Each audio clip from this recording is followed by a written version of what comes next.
우리가 몰랐던 한국에 숨겨진 고대사 이야기 채널입니다. 지난 영상 아담의 탄생 일부에 이어 계속하겠습니다. 그럼 저 조개는 상징적으로 무엇을 의미할까요? 여러 신화를 통해 보면서 잠정적으로 내린 결론은 저것은 바로 태양을 상징하는 것입니다. 여기 보이는 이 이미지는 서양의 석유 회사인 슈레마크입니다. 조개 껍데기지만 떠오르는 태양처럼 보이기도 합니다. 떠오르는 태양이란 건 생명이 막 시작되는 뜻이기도 합니다. 떠오르는 태양, 즉, 막 시작됨을 의미합니다. 그래서 조개로부터 태어나는 인간이라는 말은 바로 태양으로부터 내려온 천손이라는 의미와 아주 밀접한 관련이 있습니다. 이러한 컨셉들이 버무려져서 여러 나라에 구전되면서 이 이야기들이 여러 버전으로 나온 게 아닌가 싶습니다.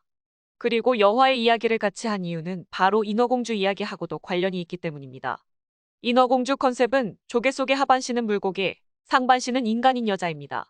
이것은 바로 앞쪽에서 보여드렸던 테오보키의 여화와 같은 컨셉입니다. 다만 차이점이 있다면 여기서는 뱀, 인어공주에서는 물고기입니다.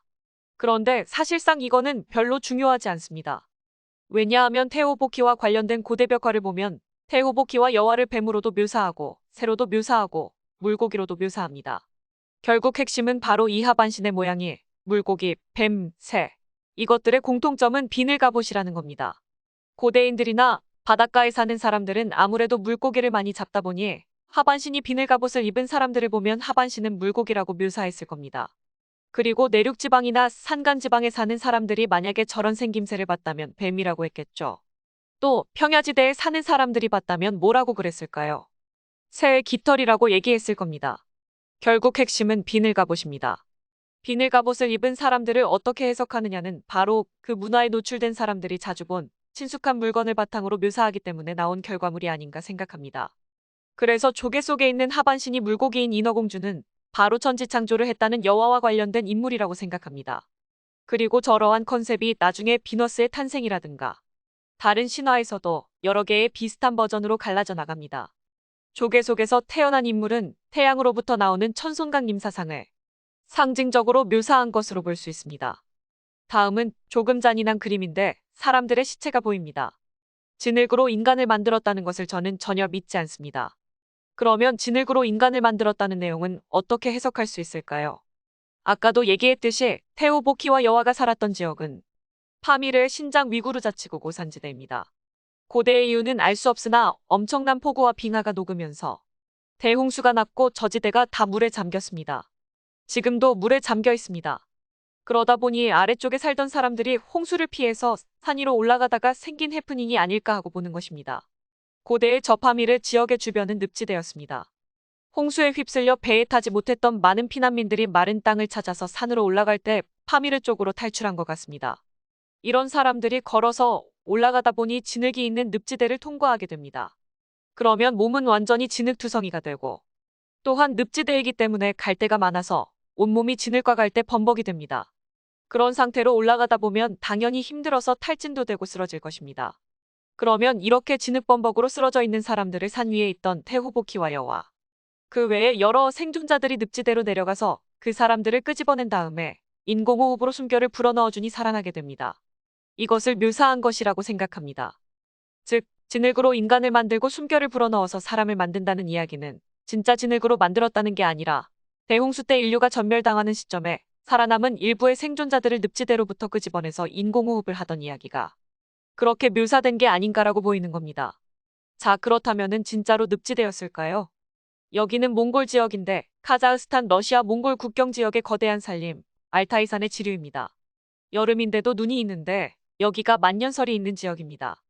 해발 고도가 굉장히 높습니다. 1000m가 훨씬 넘습니다. 이곳을 가면 특이하게도 저렇게 동그란 돌들이 있습니다. 사이즈가 꽤 커서 사람 몸집만 합니다. 돌이 동그란 이유는 물이 흐를 때 강한 물줄기 때문에 저 커다란 돌이 움직이면서 물속에서 뒹굴뒹굴 구르면서 서로 돌끼리 부딪히다 보니 저렇게 동그랗게 된 것입니다. 그런데 저 위는 지금 보시다시피 물이 없고 동그란 돌이 있습니다. 굉장히 많습니다. 여기 보시면 어마어마하게 많습니다. 지평선 끝까지 널려 있습니다. 제가 저 지역을 자동차를 타고 갈 때 2시간을 달렸는데도 돌이 다 동그랬습니다. 저게 가능한 방법은 딱 하나입니다. 물이 흘렀던 것입니다. 그런데 그 주변을 봐도 물이 없습니다. 물은 어디 있었을까요?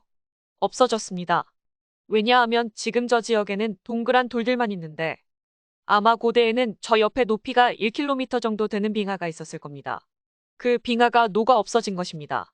그리고 그 빙하가 녹아 없어지는 과정 속에서 그때 당시에는 강이 흘렀으니 바로 저 지역에 동그란 돌들이 형성된 겁니다.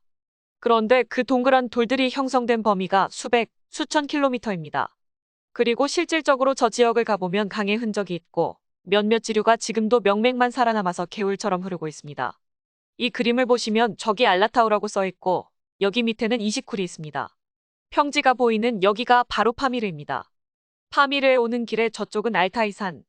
여기에는 천산이 가로막고 있기 때문에 물이 막힙니다. 그래서 이 파미르 지역은 대홍수 때에도 인류가 살아남아서 저지대 사람들을 구출하는 작업이 있었던 곳이었을 것이라 추정됩니다. 앞서 신화에서 보면 알라타우라는 이름이 나왔습니다. 거기서 탱그리가 수컷 아담들과 나무를 심었다 등등 이런 이야기들이 나오는데 그 알라타우가 바로 저기 있는 겁니다. 저 알라타우의 옆에 있는 게 예전 카자흐스탄의 수도 알마티입니다. 그리고 북쪽으로 평야지대가 펼쳐져 있습니다. 그래서 저평지에 있던 사람들이 살아남기 위해서 알타이 산맥과 천산 산맥 지류를 지나 파미르 쪽으로 올라오다가 늪지대에 빠져서 허우적거리다 지쳐있는 사람들을 꺼내어 인공호흡으로 살려낸 게 바로 진흙으로부터 인간을 창조해냈다는 이야기의 기원이 아닌가라고 보는 것입니다. 오늘은 이렇게 진흙으로 인간을 창조한 여호와에 대한 이야기를 해보았습니다. 이와 같이 고대의 신화들을 그대로 받아들이기보다는 고대인들의 수준에서 어떻게 해석하였는지를 함께 살펴보면서 생각해보아야 보다 정확한 내용 전달이 가능하지 않을까 생각합니다. 이것으로 아담의 탄생 2부를 마치겠습니다. 마지막까지 시청해주셔서 감사합니다. 추석 명절 잘 지내시고 다음 주에 뵙겠습니다. 감사합니다.